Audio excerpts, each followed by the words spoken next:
자, 좋은 아침입니다.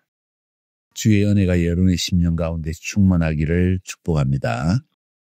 오늘부터 고린도서 강의 서론을 통해서 우리 고린도전서를 왜 바울이 썼는지, 그 당시에 고린도 교회가 어떤 상황에 있었는지, 고린도라는 시는 또 어떤 상황이었는지 이런 것을 먼저 배우기를 원합니다. 이것을 알아야만이 왜 바울이 고린도전서를 썼는지, 또 그가 쓴 말을 통하여서 그 시대가 어떤 시대였는지 하는 것을 알 수가 있기 때문입니다.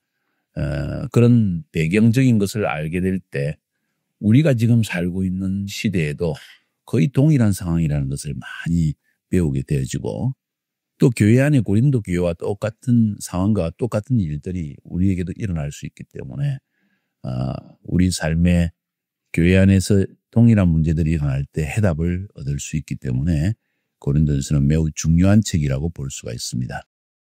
먼저 이 고린도전서라고 되어 있는 것을 보는 것처럼 이 고린도전서는 누가 쓴 것일까요?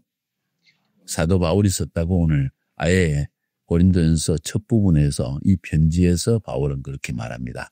하나님의 뜻을 따라 예수 그리스도의 사도로 부르심을 입은 나 바울과 형제 소스데네는 고린도에 있는 하나님의 교회에 하면서 이 편지를 쓴 내용을 듣고 있습니다. 언제 이 편지를 썼을까 하는 것을 우리가 아는 것은 그래도 나중에 이 내용을 이해하는 데 도움이 되어집니다. 이 고린도 교회는 언제 세워진 교회일까 하는 것을 먼저 아는 것이 참 중요한 것 같아요. 우리가 잘 아는 대로 사도행전을 쭉 읽어보면 사도행전은 에서 사도 바울이 3번의 공식적인 전도 여행을 간 것을 알 수가 있습니다. 어떤 사람은 4차, 5차 이렇게까지 이야기하기도 하지만은 일반적으로 동의하는 것은 첫 번째 전도 여행은 안디옥에서 출발해가지고 지금으로는 사이프러스를 거쳐서 안탈리아에 도착해가지고 안탈리아를 통해서 지금의 앙카라 있는 지역으로 쫙 올라가는 그런 첫 번째 전도 여행을 하게 되어지고, 두 번째 전도 여행은 이제 다시 안디옥에서 출발해가지고 내륙을 거쳐서 쭉 빌립보 데살로니가 지역까지 복음을 쑥 증거하고 나중에는 이 고린도까지 쫙 내려갑니다. 지금의 아테네를 거쳐가지고 그것이 제2차 전도 여행입니다. 제3차 전도 여행은 또 그 뒤에 이 지역을 방문하기 위해서 다시 한번 찾아간 여행. 그래서 이제 이렇게 주로 3차 전도 여행을 했다고 바울이 이야기를 하고, 어떤 사람은 그 다음에 4차 전도 여행을 했다. 하지만은 사실 전도 여행이라기보다는 죄수의 몸으로 로마에 간 것을 4차 전도 여행이라고 말하는 사람도 있습니다. 또 어떤 사람은 그래서 결국은 서바나까지 갔을 것이다 하는데 그 증거는 별로 없는 것 같습니다. 자, 아무튼 이렇게 해서 그럼 언제 이 고린도 교회가 세워졌느냐 할 때 사도 바울이 처음으로 고린도를 방문한 것이 2차 전도 여행 때입니다. 2차 전도 여행 때 아까도 말씀드린 것처럼 빌립보 지역을 거쳐서 데살로니가를 거쳐서 아테네를 거쳐서 고린도까지 갑니다. 아테네에서는 전도에 큰 실패를 경험합니다. 너무 철학적으로 접근을 하려다가 큰 실패를 했다고 되게 이야기를 합니다. 그래서 고린도에 왔을 때는 오직 예수 그리스도만을 전하겠다는 결단을 하게 됩니다. 좀 미련한 것 같지만은 예수가 그리스도라는 담대한 복음을 전해야지 그 당시에 헬라의 철학에 물들어 있는 사람들과 막 토론을 통해서 예수를 믿게 하는 것은 안 되는 일이라는 사실을 바울이 굉장히 깊이 깨달았을 것이다 하는 사실을 알 수가 있습니다. 그래서 사도행전에 보면은 바울이 아테네에서 상당히 실패하는 경험을 하고 고린도에 가서는 오직 그리스도만을 증거하는, 그래서 세워진 교회가 고린도 교회라는 것을 우리가 사도행전과 이 고린도 전후서를 통해서 볼 때 알 수가 있습니다. 그래서 제2차 전도 여행을 한 연도가 한 AD 49년에서 한 51년 정도 되고, 3차 전도 여행은 한 53년에서 한 57년 상당한 긴 시간을 전도 여행을 했고, 그래서 사도 바울이 이 고린도 교회를 세운 것은 아마 AD 한 50년경 정도 되지 않겠는가 하는 것을 우리가 볼 수가 있습니다. 그러면 이 고린도 전서는 언제 썼을 것인가?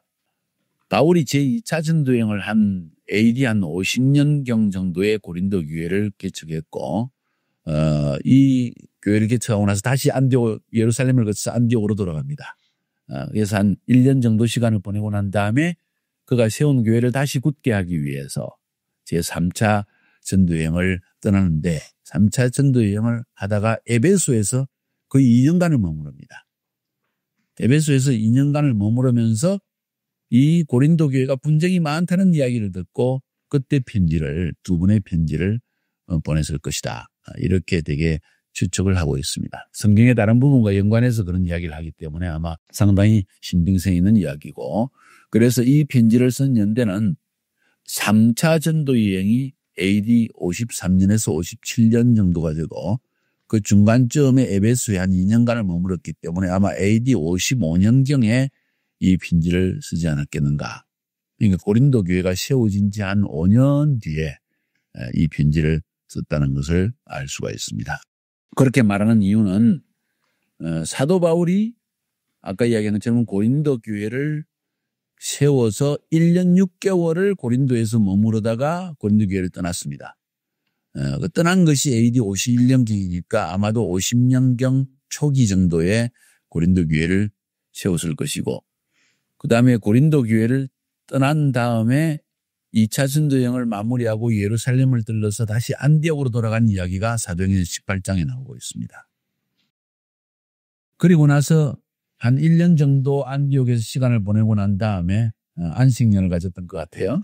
정비를 하고 그러고 나서 다시 안디옥 교회가 보내주어서, 그 말은 비용도 마련해주고 또 사역자가 또 바뀌어가지고 그다음에 이제 AD 53년경에 다시 제3차 전도여행을 시작해가지고 갈라디아 지역 그리고 마게도니아 지역을 다 간단히 둘러보고 나서 에베소에 가가지고 오랫동안 머무르면서 한 2년간을 사역을 합니다. 바로 그 기간 중에 이 고린도 교회 안에 여러 문제가 발생했다는 겁니다. 그래서 바울은 자신의 전도여행을 함께 다니던 디모데를 고린도 교회로 급히 보냅니다. 고린도전서 4장 17절에 나와 있어요. 급히 보내서 그리고는 이 편지까지 기록을 합니다. 먼저 디모데를 보내고 난 다음에 이 편지를 씁니다. 마음이 안심이 안 되었던 것 같아요. 그래서 편지를 써서 보냅니다. 그런데 바울은 이 편지를 쓰면서 오늘 고린도전서 16장 8절에 보면 그런 이야기가 나오는데, 내가 오순절까지 에베소에 머물려 하면 내게 광대하고 유효한 문이 열렸으나 대적하는 자가 많습니다. 에베소에 막 복음을 전하고 또 거기에서 성경을 가르치고 아시아 지역의 사람들이 다 복음을 듣고 막 이런 엄청난 하나님 나라가 확장된 일이 시작되는데 그 가운데서도 또 대적하는 자가 나타나고 영적 전쟁이 막 벌어지고 있는 상황이기 때문에 사도 바울이 내가 에베소에 좀 더 머물려고 한다. 그러고 난 데 가겠다 하는 이야기를 적은 걸 봐서 사도 바울이 지금 에베소에서 이 편지를 쓴 것이 분명하다 하는 것이 대부분의 학자들이 하는 이야기입니다. 에베소에 체류한 기간은 한 2년 6개월 정도로 보고 있는데, 그래서 이 편지 고린도전서가 쓰여진 시기를 AD 55년경 한 봄쯤에 이 편지를 쓰지 않았겠는가, 이런 이야기를 대개 학자들이 하고 있고 성경을 살펴볼 때 맞다는 것을 알 수가 있습니다. 자, 그러면 왜 이 고린도전서를 썼을 것인가? 쓴 동기, 그리고 이 고린도라는 고린도 시가 어떤 시였는가 하는 그 배경, 그 당시에 고린도 교회의 모습을 한번 살펴보는 것은 참 중요할 것 같습니다. 고린도라는 도시는 지금도 코린토예요. 아테네에서 아마 차로 한 2시간, 1시간 반 정도 가면은 고린도시가 나옵니다. 이 고린도시는 그 당시에 로마 제국이었죠. 사도 바울이 복음을 전거할 때가 그 로마 제국 안에서 아주 번성하는 항구 도시였습니다. 그렇지만은 되게 그 당시에 항구 도시, 지금도 항구 도시가 그렇지만 아주 성적으로 타락하고 세속 문화가 강한 그런 도시였다는 걸 알 수 있고, 뿐만 아니라 그리스의 모든 신화와 로마의 모든 신전들이 가득 차서 만신을 온갖 가지 신들을 숭배하는 장소가 고린도시였습니다. 또 그러면서도 로마 사람과 헬라 사람 그리고 북아프리카에서 넘어온 사람들, 왜냐하면 지중해를 가운데 두고 해상 무역을 많이 했기 때문에 배를 타고 무역이 활발했기 때문에 지중해 지역에 있는 북아프리카 사람, 로마 사람, 헬라 사람, 뭐 온갖 종류의 사람들이 다 모여 사는 도시가 고린도였다는 거예요. 지식층의 사람들은 주로 헬라 사람들이었습니다. 헬라 철학 사상이 굉장히 강했고 온갖 가지 종교, 밀교 이런 것들이 미리 종교, 그러니까 비밀한 종교들이 많이 활발했던 그런 장소였습니다. 그래서 아마도 항구 도시고 또 지중해 해상 무역을 통해서 돈 버는 일이 활발한 도시였기 때문에 사람들은 매우 타산적이고 이기적인 그런 도시였다는 걸 우리가 사료를 통해서 역사를 통해서 많이 볼 수가 있습니다. 고린도시는 알렉산더가 그 당시에 이 지중해 해역을 장악할 때 주로 그리스 지역과 그리고 이 터키 지역 지금으로 하면 심지어는 이 예루살렘 지역까지도 막 진군을 할 정도로 강대한 나라 인도까지도 침공할 정도로 30세의 약관에 전 세계를 제패하는 대왕으로 일어나잖아요. 3년 안에 이 지중해 해역을 완전히 장악을 합니다. 안타깝게도 나중에 열병으로 죽고 말지만은 그 당시에는 이 아테네, 고린도, 스파르타 이 세 도시가 그리스의 3대 도시였습니다. 그리고 상당히 흥황한 도시였지만은 이 도시가 로마와 맞서 가지고 오랜 전쟁을 하다가 결국 BC 146년경에 로마 장군 몬미우스라는 사람에 의해서 완전히 파괴되어지고 100년 동안 완전히 고린도시는 폐허가 되어집니다. 로마에 대적한 도시는 완전히 무너뜨려 버립니다. 그래서 황폐해져서 도시가 도저히 설 수가 없는 그런 시대가 되었습니다.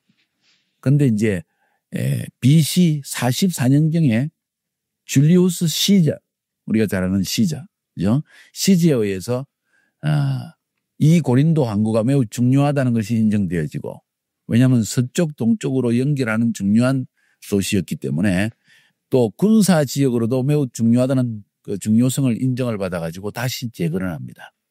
예, 결국 로마에 의해서 재건되어졌다는 거예요. 그러니까 그 고린도시의 지배층은 로마의 군인들, 행정 관료들이었고 거기에 살고 있는 주요한 주민은 헬라 철학의 영향을 받은 헬라 사람들, 그리스 사람들이었고 또 살고 있는 대부분의 돈을 많이 가진 사람들은 지중해 해상 무역을 하면서 돈을 많이 벌었던 북아프리카 출신 또 그 지역에서 돈 벌기 위해서 돈에 눈이 먼 사람들은 다 모여들었다. 그런 도시라는 걸 알 수가 있습니다. 그리고는 BC 27년경에 와가지고 로마의 유명한 아우구스투스 황제였을 때 고린도 도시가 이 로마의 속국인 이 아가야 지방의 수도로서 고린도를 정합니다. 그래서 이 고린도가 결국은 로마, 그리스, 그 다음에 팔레스타인, 여기 지금의 유대 이스라엘 지역, 시리아, 이집트 사이에 지중해 해상 무역을 하는 굉장히 중심지가 되어지고 AD 한 2세기경 로마의 황제 하드리아누스 황제에 의해서 더 화려하고 큰 도시로 대략 확장이 되어집니다. 그것이 사도 바울이 살고 있던 시대의 고린도의 모습입니다. 그쯤 되면 고린도가 어떤 도시인지 알 수가 있습니다. 그 당시에 로마 시대 사도 바울이 복음을 증거하고 고린도시에 교회를 설립할 때 지경에 이르렀을 때 로마 제국의 4대 도시라고 하면 첫 번째 로마, 두 번째 알렉산드리아, 북아프리카 이집트에 있는 알렉산드리아, 세 번째가 안디옥, 네 번째가 고린도였어요.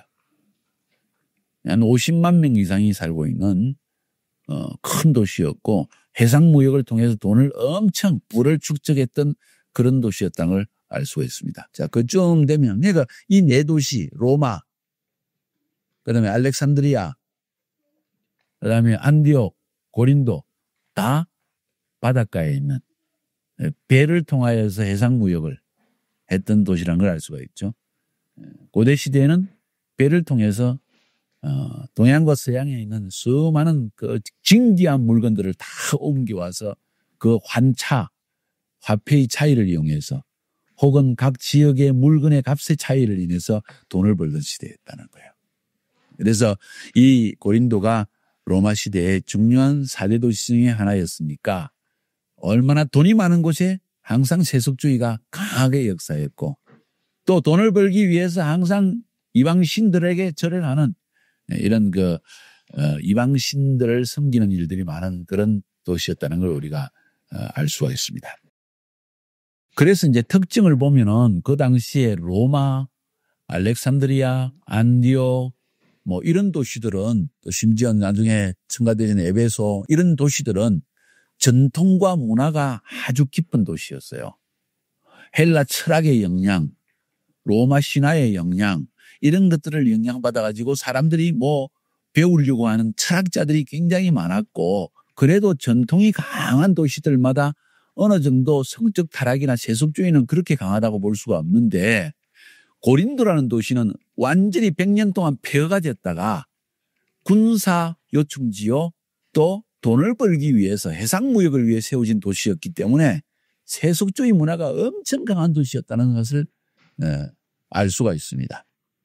그러다 보니까 거기에 세워진 교회도 마찬가지로 성적으로 타락하고 또 세속주의가 아주 강해지고 인본주의가 강하고 거기에다가 또 헬라의 모든 신화들 또 로마의 신전들 이런 것이 갑작스럽게 들어와가지고 완전히 혼란된 도시라는 걸 알 수가 있습니다. 그래서 고린도에 지금도 가보면 그렇지만은 적어도 12개 이상의 그리스 로마 신을 섬기는 신전들이 절비하게 서 있는 걸 알 수가 있습니다. 아폴로 신, 포세이돈 신, 헤르메스 신, 치유의 신이라고 하는 에스쿨라피우스라는 신, 만신전, 판테온이라고 그러죠. 아프로디테. 아프로디테는 헬라 말이고 그것을 라틴 말로 하면 로마 시대는 비너스 신. 온갖 가지 신들이 아주 절비한 도시가 고린도 신이 되어지고 특별히 고린도 가장 산 정상에 위치한 아프로디테 신전, 비너스 신전에는 여자 사제들이 1000여 명들이 있어가지고 공식적으로 종교의식의 하나로서 매춘 행위를, 성적인 행위를 해왔다는 거예요. 그러니까 고린도시가 얼마나 세속주의에 물들었고 또 성적으로 타락한 도시였고 또 돈만능주의, 돈만 있으면 큰 소리를 칠 수 있는 그런 도시였다는 걸 우리가 알 수가 있습니다. 이렇게 해서 세워진 고린도 교회였기 때문에 고린도 교회 안에는 자연히 그 당시에 세속주의의 영향을 많이 받아서 많은 문제가 일어났다는 걸 알 수가 있습니다.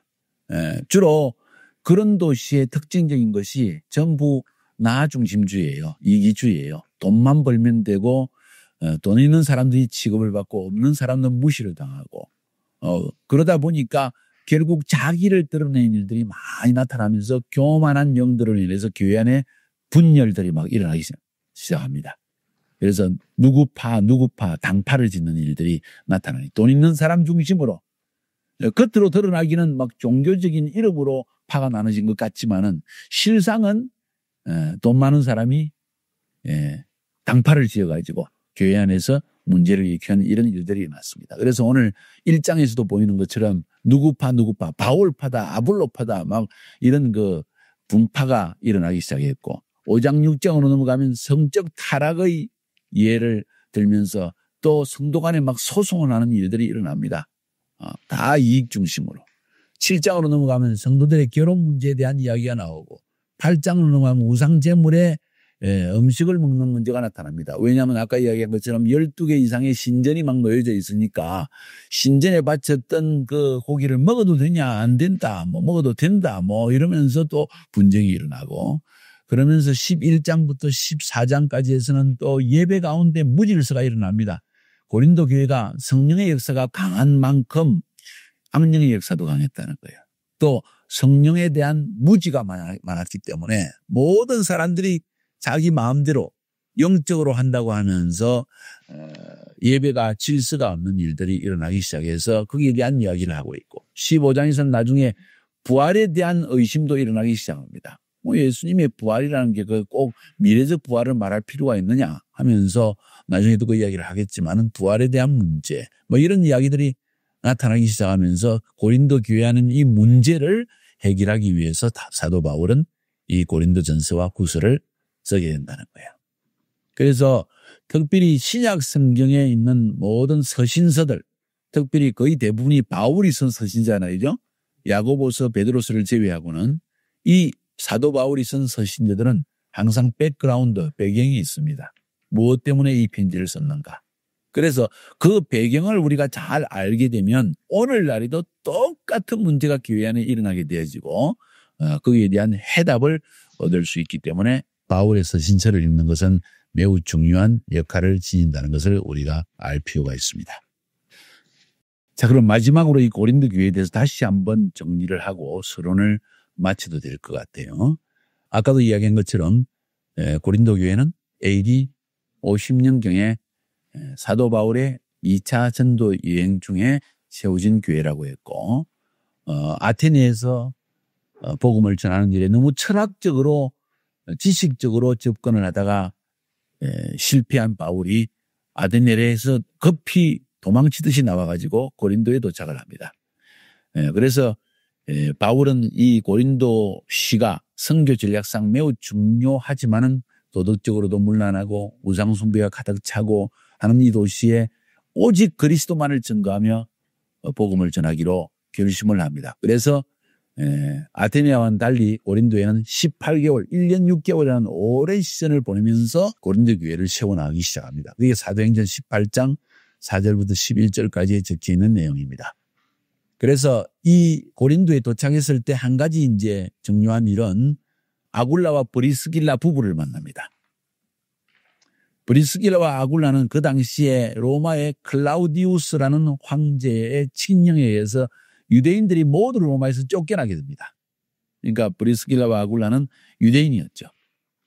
그들이 로마에서 이미 복음을 듣고 믿었는지 바울을 만나서 믿었는지 그것은 확실하게 나오지 않지만은 그냥 만났다는 이야기가 나온 것을 봐서 아굴라와 브리스길라는 아마도 바울을 만나기 전에 복음을 들었고 영접한 사람이라는 것을 어느 정도 추측해 볼 수 있습니다.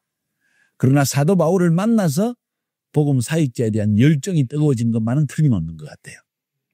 그래서 고린도에서 아굴라와 브리스길라는 사도 바울을 만나가지고 장막 만드는 텐트 만드는 일을 하면서 동업을 하면서 복음을 전가하기 시작한다는 것이 사도행전 18장 2절부터 4절까지에 적혀 있습니다. 이렇게 고린도에서 복음을 전가하고 있을 때 이미 사도 바울을 통해서 복음을 들었던 디모데 그리고 사도 바울의 첫 번째 전도 여행의 중행부였던 실라 디모데와 실라가 고린도로 와가지고 사도 바울의 고린도 교회를 세우는 사역에 함께 일을 하게 됩니다. 하나님의 사역할 때 하나님은 항상 이런 하나님의 사역을 보조할 수 있는 사람들을 항상 준비시켜 줍니다. 그러면서 오늘 또 성경을 읽어보면은 고린도에서 복음을 전가하는데 사도행전에 보면은 유대인 회당에서 안식일에 강론을 하면서 복음을 많이 전했는데 결국 유다이즘에 심취되어 있는 유대인들의 반발 때문에 어려움을 겪게 됩니다.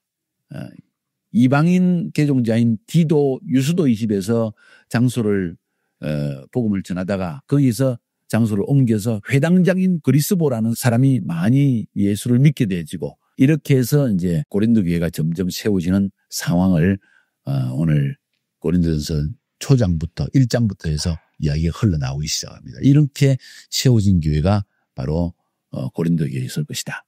근데 이 고린도 교회는 그러니까 지금 우리가 생각하는 건물을 가진 그런 교회가 아니라 조그마한 가정교회였을 가능성이 굉장히 많습니다. 로마서 16장에서도 우리 제일 마지막 부분에 보니까 가이오라는 이 사람도 역시 보면 고린도 교회였는데 이 고린도 교회가 결국 가이오의 집에서 한 5명, 10명 정도로 시작한 교회가 아니었는가 하고 생각을 할 수 있고 이 가이오의 집뿐만 아니라 브리스가와 아굴라도 자기 집을 열어서 교회를 열었고 그러니까 고린도라는 한 5, 60만 명 사는 도시 안에 이런 10명, 5명, 20명 모이는 가정교회가 여러 개 존재했다는 것을 우리가 알 수 있다는 거예요. 이런 것이 바로 고린도였다. 이 정도 상황을 우리가 알면 참 도움이 될 것 같아요. 이것이 이제 고린도서의 서론입니다. 지금 우리가 살고 있는 시대와 또 비슷한 상황을 이 고린도 전후서를 통해서 볼 수 있다는 거예요. 오늘날 우리 신앙을 깔아먹는 가장 큰 적이 뭘까? 세속주의라는 거예요. 세큘러리즘.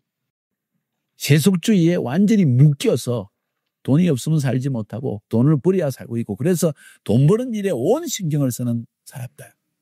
돈만 조금 벌으면 성적으로 타락해버리고 육신적이 되어지고 자기를 자랑하기 시작하고 분파를 만들어내고, 교회 안에 문제 만드는 사람은 되게 보면 돈 많은 사람들이에요. 내가 돈이 좀 있으면 입심이 세지는 거예요.